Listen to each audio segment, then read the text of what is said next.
Hi friends, welcome to agri mentor YouTube channel. Cricket ఫీల్డ్లో దిగి సిక్స్లు ఫోర్లు కొట్టే ధోని ఇప్పుడు అగ్రికల్చర్ ఫీల్డ్లో దిగి వ్యవసాయ పనులు చేస్తున్నాడు.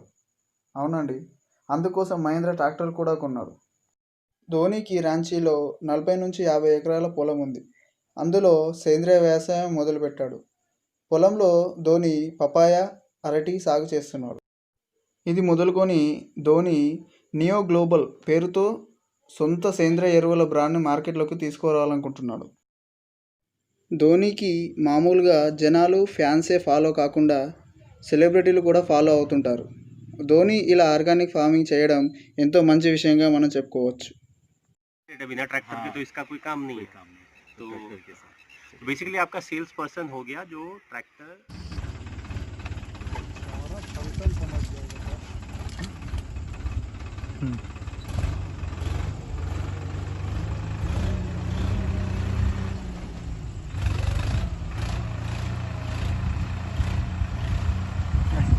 मन लग रहा है, मन लग रहा है।